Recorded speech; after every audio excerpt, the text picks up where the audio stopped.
If you ask someone in the West today, who Omar Khayyam was, the answer you'll almost always get is, it's about poetry. It's about wine, roses, fatalism. Right, he's this ultimate Epicurean philosopher. Exactly. And his lines about the fleeting nature of life, they've just echoed for centuries. And that image, as powerful as it is, it really obscures the truth. I mean, we're talking about Ghiyath al-Din Abu Fath Umar ibn Ibrahim al-Nisaburi al-Khayyami. Quite a name. It is, but this was a figure whose intellectual output wasn't just brilliant poetry. It was some of the most foundational, most revolutionary mathematics and astronomy of the entire 11th and 12th centuries. That's it exactly. And for those of you tuning in because you want that shortcut to being well-informed, the deep dive that skips the textbook and gets right to the surprising facts, you're in the right place. Our mission today is to get a truly thorough understanding of this complex polymath, one whose frankly, scientific genius just dwarfs his poetic fame. Yeah, and it's necessary because Khayyam was a man of just, well, intense contradictions. He was born into this political and social cauldron, the vast, unstable Seljuk Empire. So we really need to explore a few different facets to get the full picture. I think three, really. First, that volatile context and the singular, almost unbelievable story of his early life. Okay. Second, we have to dissect his revolutionary scientific work, the calendar reform, his mastery of observational astronomy. It's staggering. And finally, we have to sit with the paradox itself. How could the man who meticulously calculated the solar year to, 6 decimal places? Even further in his calculations. How could that same man be the poet who scoffed at reason and just embraced the fleeting moment? We have to tackle that ultimate tension between the rational sage and the skeptical poet. Let's start with his origins then, because that really sets the stage. He was born in Naishapur, which is in the sprawling region of Khorasan, around 1048 CE. And he died there too, right? Yeah. In the early 12th century. He did, around 1131. And his name itself, Al-Khayyami or Al-Khayyam, it's a really telling detail. What does it mean? It translates literally to tent maker. I love that. It immediately grounds him. It suggests his family wasn't from the ruling elite, but from the merchant class. They earned their living through a trade, a very useful trade, before he rose to scholarly independence. And he even wrote about it himself, didn't he? He did. He reflected on that humble origin, maybe with a touch of melancholy when his scholarly work was facing political difficulties. He wrote, Khayyam, who stitched the tents of science, has fallen in grief's furnace and been suddenly burned. The shears of fate have cut the tent ropes of his life, and the broker of hope has sold him for nothing. That's just a stark image. It is. It suggests that the instability of his time was always threatening to unravel everything he was building. But before that instability, there was this famous, almost golden legend, the tale of the three school friends. Ah, yes. This is straight out of the biography written by Nizam-ul-Mulk in his Wasiyat, his testament. It's the defining anecdote of his early life. So who are the three? The three friends were pupils of a highly revered figure, the Imam Muwaffaq of Naishapur, and the tradition held that any student of the Imam was basically destined to attain great honor and happiness. A pretty good teacher to have. Absolutely. So the three young men were Nizam-ul-Mulk, who would become the powerful future vizier. The prime minister, essentially. Yes. Then Hakim Omar Khayyam, our future astronomer and poet.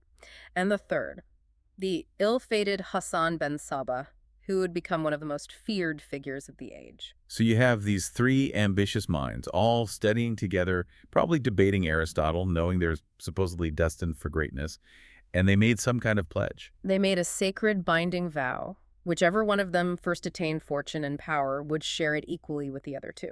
And Nizam-ul-Mulk was the first to cash in on that destiny. He was. He rose to spectacular prominence. He became the vizier to Sultan Alp Arslan and then the mighty Sultan Malik Shah. He was, arguably the most powerful man in the Seljuk Empire outside of the Sultan himself. A brilliant administrator, a great patron of learning. And he honored the pact. Completely. When his two former school friends found him, he was ready to fulfill his promise. But their requests couldn't have been more different, could they? It's like they set them on these wildly divergent paths for the rest of their lives. It's almost a perfect illustration of three opposing philosophies toward power. Hassan ben Sabah, he demanded a high government position, a place in the court. And he got it. He did. But he was just Driven by ambition, he immediately plunged into court intrigue, tried to supplant Nizam-ul-Mulk, his own friend and benefactor. And it backfired. Failed spectacularly. He was disgraced and banished. And this failure wasn't just a personal setback. This was the catalyst for one of the darkest organizations in medieval history. Precisely. Disgraced and, filled with resentment, Hassan ben Sabah turned his brilliant organizational mind toward a radical religious sect. He became the founder and head of the Persian Ismailians, Seizing the mountain fortress of Alamut. in 1090. His followers were absolute fanatics, famous for using political assassination as their primary tool of power. And this is where we get that surprising historical link to the Crusades. Absolutely. Hassan established this domain of terror, and he became known to the Crusaders as the Old Man of the Mountains. And his followers are the group we now associate with the term. Assassin, exactly. Now, the origin of that word is debated. Does it come from his name, Hassan, or does it derive from the use of hashish to supposedly madden his followers before their missions? We don't really know for sure. It's disputed. But regardless of the etymology, the tragic irony here is almost too neat for history. This organization, founded by one of the three friends, It eventually turned its dagger against the other. that is the ultimate tragedy. In 1092, Nizam-ul-Mulk, the loyal benefactor, was one of the countless victims of the assassin's dagger. The political world that Khayyam knew was falling apart, starting with the murder of his oldest friend. But let's go back to Khayyam's request. When he approached the newly powerful vizier, he didn't ask for power or position. No, Khayyam's request was profoundly academic. He claimed his share of the vow, but he refused any office or title. What did he ask for then? He requested only a corner under the shadow of your fortune to spread wide the advantages of science and pray for your long life. He just wanted the financial freedom to pursue truth, not power. And Nizam-ul-Mulk respected that. He gave him a pretty substantial pension. A very generous one, a yearly pension of 1,200 mithqals of gold. And this act was crucial. It gave Khayyam financial independence. It let him dedicate himself completely to the difficult, time-consuming work of scholarship, Specifically astronomy and mathematics. which led directly to the formation of the Isfahan Observatory. But we know that peaceful, scholarly period, that golden age, funded by Malik Shah and Nizam-ul-Mulk, it was incredibly fragile. It was abruptly ended in 1092. The Sultan Malik Shah died, and then, shortly after, Nizam-ul-Mulk was murdered by the assassins. The political turmoil, the loss of his two major patrons, it meant Khayyam's support vanished. Forcing him to largely abandon his massive scientific projects. That volatile backdrop is essential. Khayyam achieved his great science in a fleeting, very narrow window of stability. Okay, let's pivot now to what he actually achieved during that window. And this is the work that, frankly, should put his name right alongside Copernicus or Galileo, even though it happened centuries before them. We're talking about the calendar. The patronage began in 1073. Sultan Malik Shah, recognizing Khayyam's just exceptional skill, invited him to the capital, Isfahan, to oversee the construction of a major astronomical observatory, the Malik Shah Observatory. And it was up and running by 1074. It was, and they set this highly specific, almost philosophical timeline for its operation. I read this. It's fascinating. They scheduled it to run for exactly 30 years. Not arbitrary at all. 30 years is the length of Saturn's revolution around the sun. Wow. This detail, it just underscores their commitment to tracking the cosmos over a massive scale. They believed a generation's worth of observation was needed for truly enduring data. And Khayyam led a team of 8 astronomers there. The Sultan's original request was pretty standard, though, right? He wanted astronomical tables named after him. Yes, but Khayyam and his team suggested something much more enduring. They recognized how ephemeral those tables could be. They argued, correctly, that compiling them would take 30 years and in a politically unstable world. The data would quickly become obsolete or just ignored. Exactly. So instead, they proposed fixing the calendar itself, making a correction that would benefit the state and the people indefinitely. That is a staggering undertaking. So Khayyam led the reform committee, and he was using synchronized observations from multiple cities. Yes, not just in Isfahan, but also in Ray and Mishapur. And he even established Isfahan as the astronomical prime meridian, the NAS, for all these calculations. And the result was the Jalali calendar. The Jalali era calendar, adopted in 1079 CE. It was named after one of the king's names, Jalal-ud-Din. And its accuracy is what truly cemented Khayyam's genius. The historian Edward Gibbon Writing centuries later, he had some pretty high praise for it. He did. He famously described it as a computation of time which surpasses the Julian and approaches the accuracy of the Gregorian style. Let's talk about that accuracy, Mhm. because this is where the numbers are they're astonishing for the 11th century. Khayyam calculated the length of the year with this unprecedented precision. His stated calculation for the length of the year was 365.24219858156 days. That many decimal places. Yes, that level of confidence going out to 12 decimal places, it shows an incredible trust in the accuracy of their observational instruments and their methods. He was accounting for the fact that the length of the tropical year actually varies slightly over time. So when we put that calculation head-to-head with the Gregorian calendar, which Pope Gregory III introduced in 1582, Khayyam's work was demonstrably superior. Oh, absolutely. The Gregorian calendar, it achieves a correction rate that needs an adjustment of 1 day every 3,333 years. Which is pretty good. It's very good.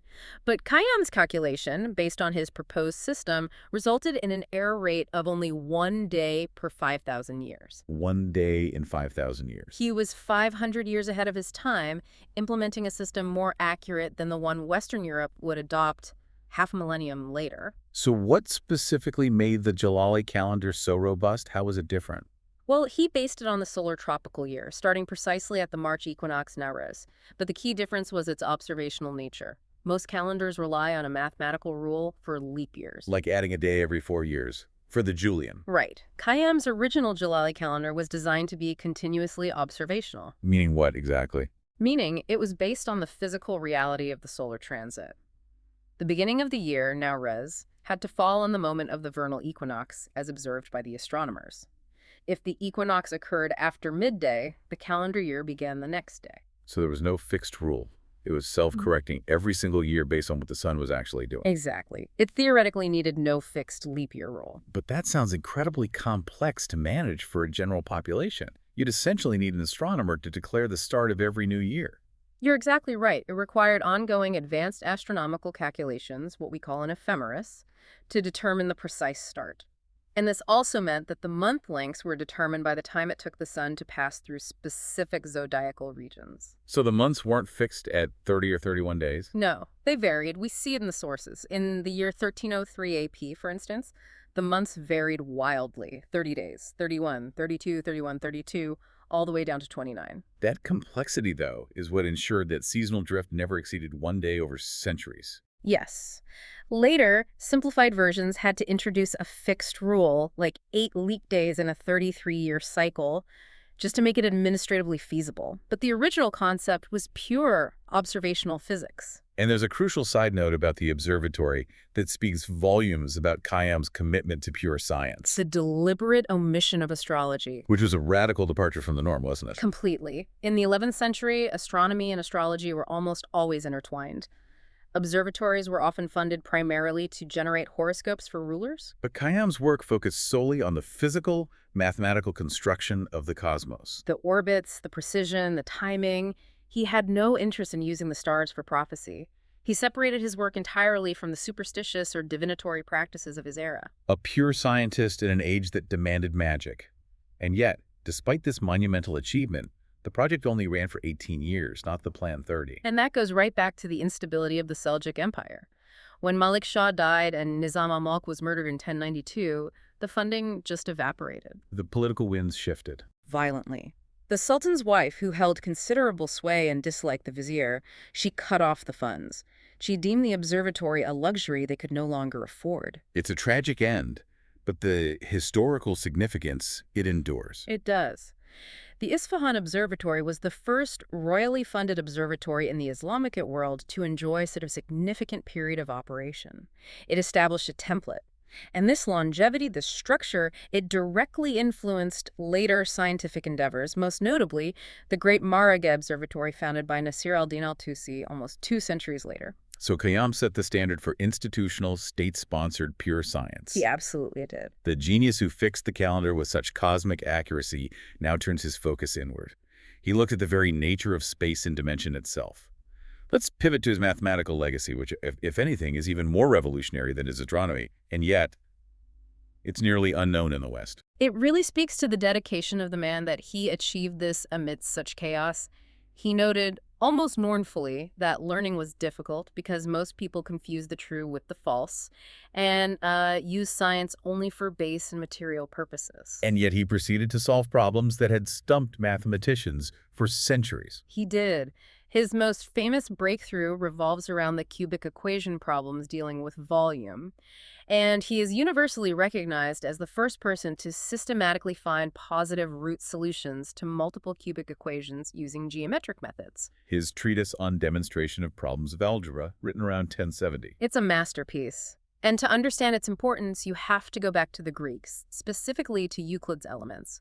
Euclid was brilliant, but he solved quadratic equations by visualizing them as areas, as two-dimensional shapes. Things you could construct easily with just a compass and a straight edge. Right. The problem with cubic equations is that they involve $633, which represents a volume, a three-dimensional space. You can't reduce a volume problem to an area problem using only flat tools. That's the conceptual barrier he had to break. Precisely. And his crucial insight was that solving a cubic equation requires geometric objects that are fundamentally curved and three-dimensional in origin. Specifically, the intersections of conic sections. So intersecting a parabola with a circle or a hyperbola with a semicircle. Exactly. He's essentially creating a visual, graphical solution, fusing algebra and geometry, centuries before Descartes codified analytic geometry. How vast was the catalog of solutions he developed? Was this just a one-off? Oh, no, it was immense. He didn't just solve one or two examples. He exhaustively classified and found solutions to 19 distinct forms of cubic equations. 19 different types. And of those 19, he demonstrated that 14 of them required the use of conic sections, while only the remaining 5 could be reduced to simpler quadratic forms. This was a complete systematic attack on the problem of the cube. And here's where it gets really interesting, showing his confidence. He made a prediction that wouldn't be proven for another 750 years. He explicitly stated that the geometric solution to a general cubic equation required conic sections and could not be solved by ruler and compass methods alone. Think about that intellectual leap. He didn't just solve the problem, he defined the very limits of what was geometrically possible with traditional Euclidean tools. And that fundamental impossibility was only proved rigorously in Europe much, much later. Okay, to help us visualize this fusion, let's slow down and look at one example. For an equation like 6 pi dollars plus b2x plus a3 equals c pi 2 tween, he didn't use coordinate axes, right? It was pure geometry. Pure geometry based on known lengths. It's a beautifully complex construction. So you start with the given parameters represented by the lengths a, b, and c. And Khayyam first defines a critical segment length, let's call it molars, where molar equals a3b22. Okay, a bit complicated, but it's a defined length. Right. He then draws a straight line, AC, made of two segments, AB, which equals that dollar, and BC, which equals C dollar. So AC is the baseline of the whole problem. It is. Next, he uses AC as the diameter for a semicircle. Now, he introduces the known value B by constructing a perpendicular line up from point B to that semicircle. This is how he works the known variables into the drawing itself. Yes. But the real magic is the conic section. Khayyam defines a hyperbola that intersects the semicircle. And this hyperbola is built using the segments he defined in the initial construction. The intersection point of the semicircle and the hyperbola. That is the key. The moment where the two curves meet holds the answer. It holds the answer. From that intersection point, Khayyam drops a line perpendicular to the baseline, AC, hitting it at a point L. And through incredibly rigorous geometric proofs, he could show that the length of the segment BL is precisely the positive root, 6 dollars of the original cubic equation. Exactly. He wasn't finding an abstract number. He was finding a measurable, physical length that satisfied the equation. This is truly the bridge to analytic geometry. But his genius wasn't just limited to solving practical equations. He was also grappling with the theoretical foundations of space, most famously taking on Euclid's fifth postulate. The parallel axiom, yes. This postulate, which essentially says parallel lines never meet, was notorious. Mathematicians had been trying to prove it based on the first 4 axioms for centuries. So what was Khayyam's approach? In his commentaries on the difficulties of certain postulates of Euclid's work, he tried to prove the axiom, but in doing so, he basically mapped out the conceptual landscape for what would eventually become non-Euclidean geometry. And this led him to define a specific geometric figure. Yes, the figure known today as the Khayyam-Sakkari quadrilateral. It's a rectangle with 2 equal sides perpendicular to the base. And Khayyam examined the angles at the top. If they were less than 90 degrees, it led to one kind of geometry. Hyperbolic geometry and one set of contradictions. If they were more than 90 degrees, it led to elliptic geometry and another set. He ultimately demonstrated that the angles must be 90 degrees, supporting Euclid, but his detailed analysis of the consequences of the other scenarios was foundational. She provided the framework for others centuries later. He really did. But if he was breaking down the physical constraints of space, he was also redefining the nature of numbers themselves, particularly irrational numbers. Right, incommensurable magnitudes. The ancient Greeks had this fundamental distinction between number, like integers, and magnitude, like geometric lengths. They did. An irrational number, like the square root of 2, existed as a magnitude, the length of a hypotenuse. But it was conceptually difficult to treat as a number because you couldn't write it as a simple fraction. So Khayyam bridged that gap. He did. He analyzed the different definitions of ratios and proved their equivalence. But the revolutionary step was this. By relating all magnitudes, all lengths, all areas, to an arbitrary fixed unit, he incorporated both numbers and geometric magnitudes into the same unified system. He essentially declared them equivalent, paving the way for the modern concept of the real number line. Exactly. He defined the set of real numbers, rational and irrational, as mathematical entities in their own right, capable of being treated algebraically, not just geometrically. This was a monumental advance. And finally, his work on roots brings us to a concept many people associate with a 17th century Frenchman. The binomial theorem, and what's commonly called Pascal's triangle. Khayyam wrote a now-lost treatise on finding Noth roots. He states explicitly that he was the first to extend the methods used by Indian mathematicians for square and cube roots to roots of any arbitrary order. And to do that, you'd necessarily need the binomial expansion, which gives you the coefficients for that calculation. Correct. His systematic extension to roots of any order strongly implies he was using and possibly proving the binomial expansion and its coefficient array, what we now call Pascal's triangle, centuries before Pascal. It's why some scholars suggest renaming it the Al-Khawaji-Khayyam's triangle. To give due credit to the tradition that formalized this concept long before it reached Europe. Okay, we have a detailed Khayyam the scientist, the rationalist who could calculate the path of the stars and classify all cubic equations. Now we hit the wall. How can this hyper-rational systematic genius also be the despairing, often hedonistic poet whose fame rests entirely on his skepticism? This is the core paradox. The Epicurean poet versus the peripatetic sage. It is the ultimate intellectual tension. He's famous for his Rubaiyat, yet his philosophical treatises, written in prose, they clearly position him as a rationalist Muslim philosopher. Working in the peripatetic tradition, a follower of Aristotle, often interpreted through the lens of Avicenna. Let's look at the poetry first. What are the key themes in the Rubaiyat that seem to just reject the world of the systematic philosopher? The poetry is a powerful voice of skepticism, of fatalism, and a very humanistic focus on the immediate moment. He constantly emphasizes the brevity and, well, the ultimate meaninglessness of life. The lines like sans wine, sans song, sans singer, and sans end. Right. The rational future means nothing. All that matters is the here and now. The flower that once is blown forever dies. He's demanding that the listener recognize the finality of death. And that finality leads to this profound doubt about any kind of traditional afterlife. He casts doubt on the entire cosmic journey. The sphere upon which mortals come and go has no end nor beginning that we know. Whence do we come and whither do we go? That's the astronomer, the master of celestial mechanics, poetically confessing that he still doesn't know the ultimate purpose of it all. And this is reinforced by these powerful deterministic themes. The famous moving finger quote. Yes. That fate cannot be escaped. The moving finger writes, and having writ, moves on. Nor all thy piety nor wit shall lure it back to cancel half a line, nor all thy tears wash out a word of it. So if destiny is written and unchangeable, then rational action and virtue are useless. That's the radical skepticism, and it's what made the poem so appealing to the West later on. This ambiguity led directly to that famous debate in the 19th century.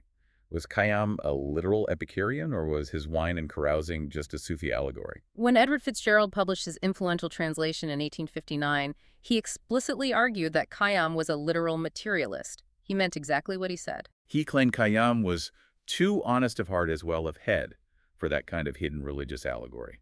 But the opposing view, the mystical interpretation, was championed by the French consul, Monsieur Nicolas. Right, who in 1867 insisted Khayyam was a mystic, a Sufi, that the wine and the wine bearer were all just code for the deity and spiritual intoxication. Like how many interpreted the work of the poet Hafiz. But the historical evidence seems to really support Fitzgerald's reading. The sources strongly indicate that Khayyam was especially hated and dreaded by the Sufis, whose practice he ridiculed. He was critical of those who claimed easy access to spiritual truth through non-rational means. Precisely. In fact, his relationship with wine might have been a form of defiance against the mystics. Even Nicholas's own biography of Khayyam contained a contradictory detail. What was that? It noted that Khayyam used the veritable juice of the grape not only for enjoyment, but in order to excite himself to that pitch of devotion which others reached by cries and hurlements. So he was using the literal physical act of drinking as a rational, if skeptical, means of transcending reality. A direct anti-allegorical statement. Exactly. He was a literary rebel. What makes Khayyam unique among classical Persian poets is that the man, the skeptical, witty, passionate Omar, is right there in the verses. He refused to hide behind safe allegory. Which is probably why he was regarded askance in his own time and country. I think so. Okay, let's bring the philosopher back into the room. Khayyam the rationalist. How does he address these same cosmic questions using prose and logic? The philosophical works, like On Being and Obligation, they show him defending the Avicennan or peripatetic tradition of rational philosophy against the rising tide of orthodox Islamic theology. He even had to defend himself publicly against charges of heresy for being a philosopher. So how did the philosopher, for instance, reconcile a perfect God with all the suffering and malice the poet so bitterly described, the problem of theodicy? This is a fantastic example of the separation. In The Necessity of Contrariety, the philosopher offered a highly rational, extended argument to exonerate God from moral blameworthiness. His core argument was that evil is not directly created by God. Okay, so where does it come from? He argues that evil is an accidental byproduct, a concomitant, which inevitably arises from the necessary contrary relations between contingent existence. So God creates good things, existence, humans, natural laws, and evil is just the inevitable friction of those things interacting. That's a great way to put it. It's a rational way to maintain a belief in a morally perfect creator while acknowledging the reality of suffering. The philosopher says God causes good things, and evil merely follows as a necessary side effect. And the poet just says, why me? Exactly. It reveals the intellectual framework supporting the emotional despair. What about that strong deterministic streak from the poetry, the moving finger? Did the philosopher entirely abandon free will? Not entirely. He adopted a sophisticated soft determinism. While he supported determinism on three levels, universal cosmic, socioeconomic, and ontological, he acknowledged that extreme predeterminism leads to nonsensical and absurd claims. So there's a space for human choice, albeit a choice constrained by the cosmic order he spent his life measuring. Right. And finally, his highly conceptual view of existence itself ties directly back to his mathematical breakthroughs. How so? This is the connective tissue. He was a conceptualist. He argued that existence is a considerational attribute. This means existence is not a physical property, not something that exists in like a rock. Rather, it is an intellectual construct, a concept we apply to things in our minds. So if existence is merely a concept, then the world of mathematical entities, lines, numbers, volumes, can all be treated as equally real conceptual constructs. And it creates an entirely unified intellectual space. This philosophical stance perfectly aligns with the man who saw no fundamental conceptual difference between geometric magnitude and numerical value. He was a walking monument to the tension between the perfect geometry of the cosmos and the imperfect, messy reality of human life. This genius was then forgotten in the West for centuries. Yet, when his poetry finally arrived in the mid-19th century, it created a sensation, the Omar craze. How did this polymath who died in obscurity suddenly become an international literary rock star? Well, he was first studied outside Persia by Thomas Hyde in 1700, but the result was meager, just one quatrain translated into Latin. For 150 years after that, he was a footnote. And then, 1859, Edward Fitzgerald's first edition of the Rubaiyat. And this is the ultimate failure to success story in publishing history. It really is. Fitzgerald published anonymously 250 copies, and it was initially a spectacular flop. How much of a flop? 2 years later, in 1861, those 250 copies were in the Remainder box, being sold for the scandalous price of a penny apiece. A penny. That's incredible. What saved it? serendipity, and the Victorian craving for palatable skepticism. A Celtic scholar named Whitley Stokes bought a copy in the remainder box and passed it to the influential poet Dante Gabriel Rossetti. Who shared it with his circle, Swinburne, Meredith. And the entire pre-Raphaelite Brotherhood became instantly fascinated.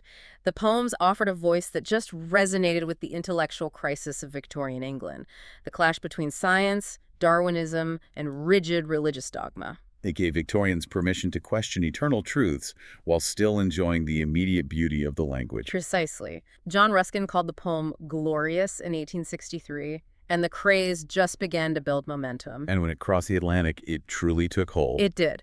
Charles Eliot Norton introduced it to America, captivating intellectuals like Emerson and Lowell. But the popular explosion happened in 1884 with Elihu Vedder's lavishly illustrated edition. This wasn't just for academics anymore. Oh, not at all. It was immense. The original drawing exhibition drew up to 2,100 visitors daily. The book sold out in 6 days. The term Omaritis was coined because the poet's name, or his philosophy, was suddenly everywhere. The irony is delicious. Khayyam, who only wanted a corner for science, had his name commercialized into 1,000 products. The ultimate commodification of fatalistic poetry. Khayyam's name was slapped onto fountain pens, cigarettes, coffee, chocolate, postcards. He became a brand name for sophisticated melancholy.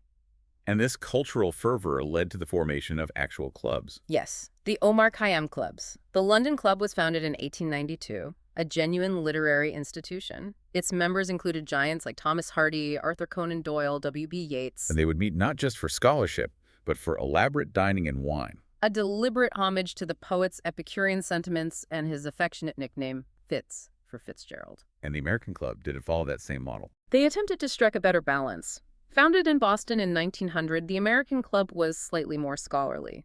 They enjoyed the fellowship, but they made a point of discussing Khayyam's philosophical and mathematical aspects, recognizing the polymath's full scope. And while the major public Omar craze eventually faded, maybe by the 1920s, his influence was undeniably cemented into modern literature. Absolutely.